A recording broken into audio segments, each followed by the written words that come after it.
All right, what's up? This is Ryan from Forever and Profit. I'm going over sections. I'm gonna do a series of courses right now. One of the first videos I'm gonna do is support and resistance. I got my boy Jonathan here. What's going on, man? All right, so we're about to get it popping. One of the first things that I do when I look for support and resistance is very simple. I zoom out all the way on my charts. I can use the H1 time frame, and I see for the market for what it is. I also sometimes use the period separator. Some people don't know how to set it up, and that's fine. One of the things I do to set up my separators is use Control and Y. I have a Mac, but if you don't have a Mac, you can easily go. Well, if you want to do it simply by PC or a Mac and don't know the shortcuts, you go to Properties. And the only thing that you can do right here is you can have options when you go to Properties. You can see this as a background, just my chart colors. The main thing you can do is go to Common, and then you can see all these options. You're gonna go to show period separators and click OK, and that will enable it. And you can turn it off with the shortcut.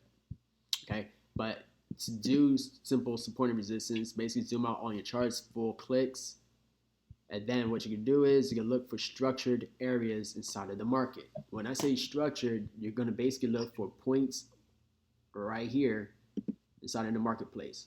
Boom. This right here is telling me that this is a structured area because it's a lower low before the market went up and then retested it eventually all the way down here. Okay, this section is strictly just going to be based upon horizontal lines for supports on the bottom, and the top will be located as resistance. Right here we have resistance. Right here we have resistance.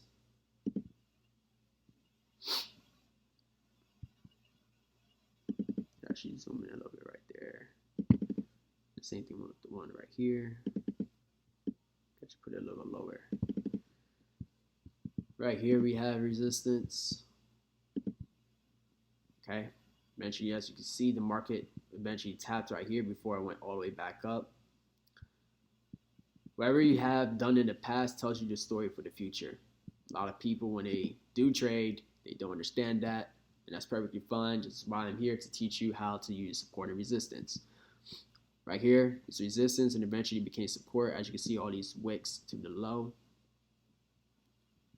and we can actually go back to actually prevent your charts for moving back and forth. Only thing I gotta do is click this green button and make sure that it's not pressed in like this red one. This has to be basically flat. Okay, and you can actually zoom out and move around your charts without any hassle. These are one of my favorite spots to actually put in support and resistance lines when you see double tops, and the middle part is right here. And the reason behind that is that plays a major role in the future. All right. Even though I put it here, as you can see, respected this and respected this. Later on down the road, you're going to see it respect a major area inside of the marketplace. As you can see right here, before the market did shoot right back up. And eventually it will be respected down here in the long run. Okay.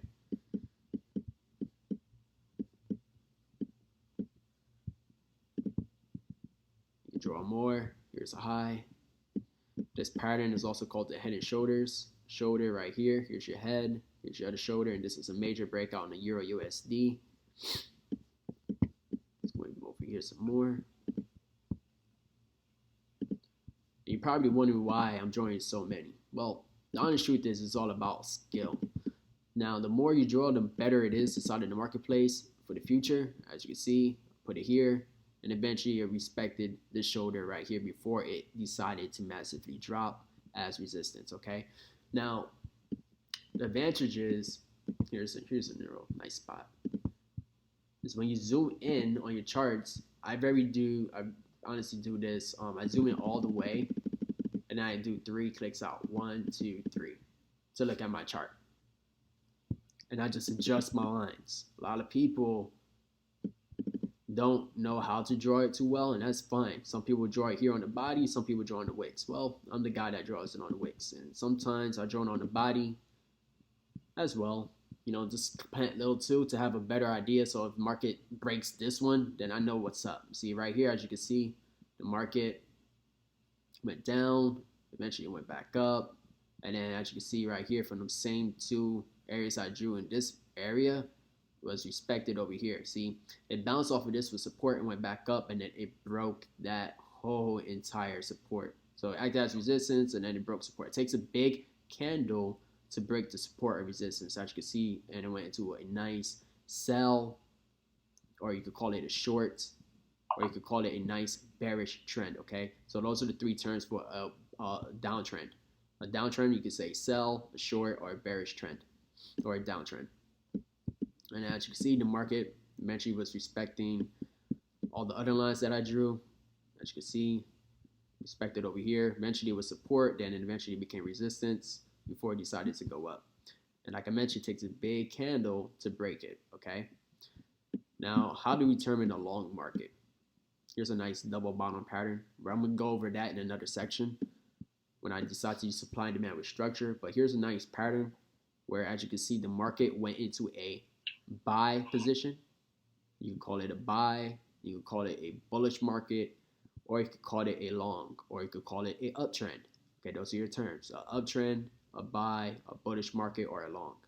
And as you can see, the market was respected and continued to go long. You can even drop a line right here. Biggest wick, if you see high wicks, that's an indication that there's some type of resistance that happened in the past. Okay, so let's just drag this down a little bit and actually see how that could possibly play out. Boom, right here, as you can see, the wick hit it. It was in the uptrend, so you're not taking no shorts in the uptrend, obviously. Okay, so as the market went up and eventually it tested it, boom, hit it again, dropped, and then eventually went right back up. Why? Because it was an uptrend.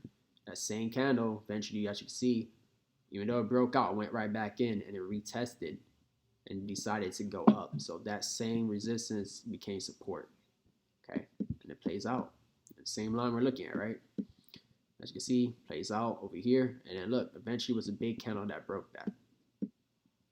And then it took another big candle to break it again. The same line that I drew all the way over there. Just to prove that that analysis remains true.